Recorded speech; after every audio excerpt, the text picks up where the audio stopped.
आप सभी का स्वागत है। आज हम 10वीं क्लास का चैप्टर समांतर श्रेणी मतलब अर्थमेटिक प्रोग्रेशन पढ़ेंगे। इसमें हम बेसिक फार्मूला और एग्जाम में आने वाली सभी चीज़ों को पढ़ेंगे। जो इसमें हमें कुछ चीज़ें याद रखनी होती हैं, जैसे इसमें जो पहला फार्मूला याद रखना हमको वो होता है an is equal to a plus n-1 d।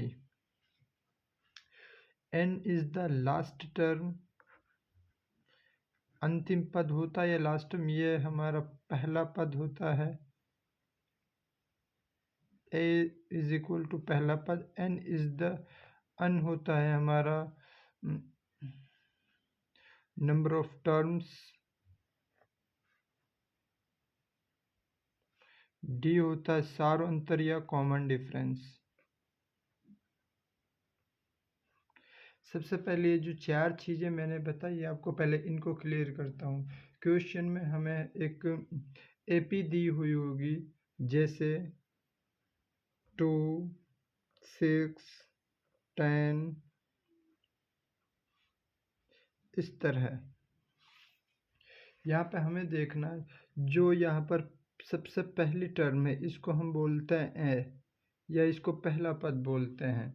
D निकालने का जो तरीका है, मतलब जो कॉमन डिफरेंस या सारो अंतर बोलते हैं इसको, ये हमारा A1 है, ये A2 है। डी निकालने का जो तरीका है A2 माइनस A1, ये हो जाएगा मतलब 6 माइनस 2 इज इक्वल टू 4। ये हमारा डी निकालने का तरीका है। एन क्या होता है? एन होता है जो इस एपी के अंदर जितनी भी हमारी टर्म है उन सभी को एन बोलते हैं हम। और एन होता है इसकी लास्ट टर्म, जो बाद में जो टर्म आएगी उसको एन बोलते हैं। एग्जाम्पल के लिए एक एपी दे रखी, जैसे हमें यहाँ पर 2, 6, 10, 14, यहाँ से हमें एन, यहाँ से हमें 11वां पद निकालना है। 11वां पद मतलब n की वैल्यू क्या हमारे पास 11 है, तो यहाँ से a11 है इज इक्वल टू, ये फॉर्मूला लगेगा यहाँ पर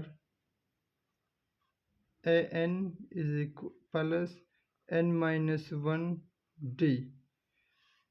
यहाँ से a11 है, निकालना में a की वैल्यू हम हो जाएगी 2, और n है 11 है, तो 11 है -1 d, 6 में से 2 उठाएंगे तो ये 4 हो जाएगा।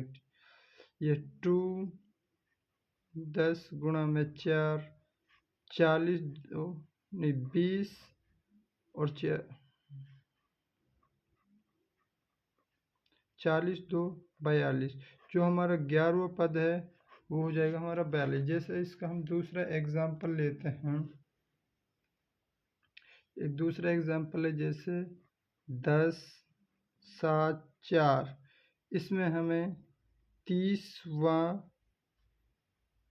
पद निकालना है।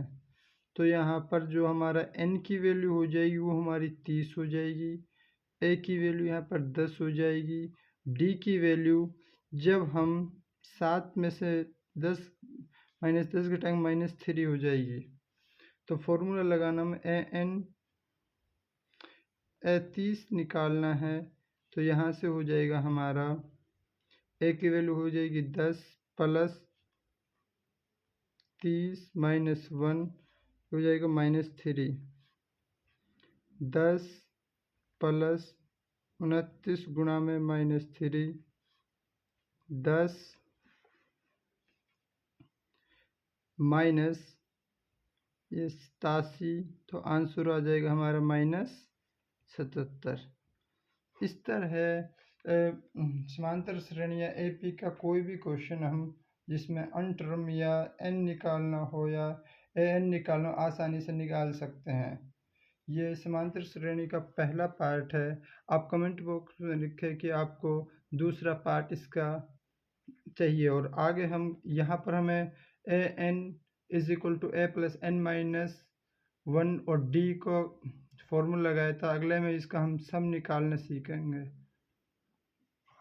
वीडियो को शेयर करें, कमेंट करें और आपको कमेंट में बताएं कि ये वीडियो आपको कैसी लगी।